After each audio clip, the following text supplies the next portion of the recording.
All right, so in this video, we're going to be diving in and getting a little bit deeper, and we're going to be talking about how to choose a niche on Fiverr. There are over 160 possible different niches that you can choose from to set gigs for in Fiverr. So when you are asking yourself, okay, what gig should I offer? Here are three things that I want you to keep in mind. Number one, what are the current best-selling gigs on Fiverr? That's going to help you know what people are highly seeking, right? You're gonna know what they want to buy. And because it's one thing to just go ahead and put a gig out there that you think is a good idea, but you want a hungry market. So you want to know what the market wants and what it's demanding, so that you can give the solutions for that. The second thing that I want you to keep in mind is, what assets do you currently have at your disposal that you can use on Fiverr?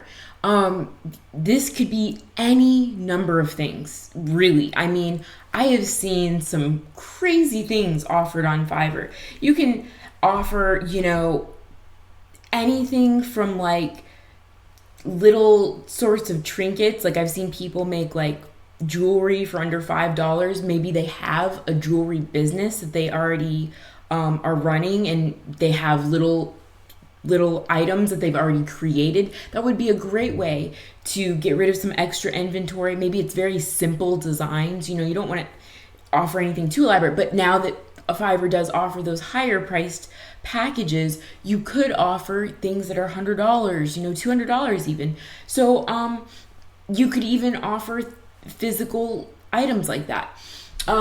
Another thing would be, maybe you are located in a really big city with a lot of foot traffic. New York City, Boston, Miami, wherever it may be, any large city. You can offer to post flyers and things online so that people are able to see people's listings. I've seen a lot of those on Fiverr, and they do pretty well.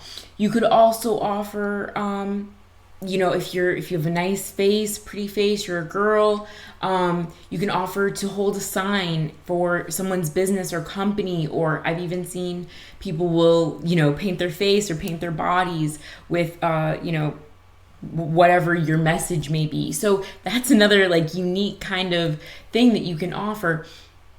Just think about what all of your assets are at your disposal. Maybe you have an online company, kind of like I did, although I kind of built my company as I went along in Fiverr, which you can do as well. But maybe you already offer online services. Think about those services that you offer. Can you break them down into smaller packages to offer $5, $10, $20 services on Fiverr, and then you can use that, and we'll talk about this later on, but then you can use that and expand your value ladder, and you can actually build a value ladder out on Fiverr.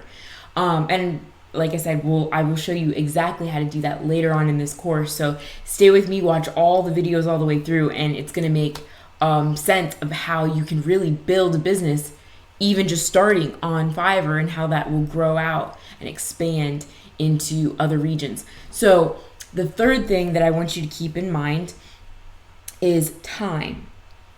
How much time do you have to spend on Fiverr?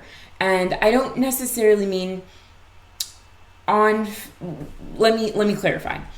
Now, as I've mentioned before, once you start your account and you have gigs set up, just go ahead and keep that Fiverr window open all day. That way you can reply back to messages as soon as possible and keep that response rate high. That is going to help you get more sales, and going to help you be better at customer service for serving your people. Now, so I don't mean necessarily hours that you're on Fiverr, but actually hours that you're delivering. So how much time do you actually have to fulfill these gigs? And that's a very important thing to keep in mind, because you may see some great ideas here on Fiverr for things that people are offering, but maybe you don't have all of those tools and know-how and setup to be able to implement all of those things quickly. So think about what is close at hand, right? And that's really what Fiverr is all about. What do you already have at your disposal that you can offer for others that'll be a great value for helping them grow their businesses? Remember, that's most of what Fiverr is small to medium business owners, and those are the people that you're going to be serving. So with that in mind, I want you to just keep those three things. Best sellers. What are the best sellers? What are your current assets that you can easily freelance out to others? And how much time do you have to deliver on these gigs every day? So if you don't have a lot of time, you need to make sure that you can really get these gigs done quickly. And the rule of thumb that I like to use is $1 per minute. So if you have a $5 gig, that gig shouldn't take you more than 5 minutes to deliver. That may sound like, oh, that's a little cheap, but here in America especially, like, that's about equivalent to our time, and for some people, unfortunately, they get paid a lot less than that. However, to really make Fiverr be worth your time and your energy, that's my rule of thumb. That's what I recommend doing. That's the way that you can actually make a good sum of money without spending too much time and energy that feels like, you're not getting much back in return. So you want to make sure that everything that you're doing is worth your time, but you're not spending too much time delivering these gigs. So rule of thumb, $1 per minute. So $5 gig, 5 minutes delivery. With that being said, those are like the three main important things I want you to keep in mind when you're asking yourself, what gig should I be creating? In the next video, we will dive even deeper and we will do a little bit of research and showing you how to find the best selling gigs on Fiverr so that you can make the best decisions in what to offer. So stick with me in the next video.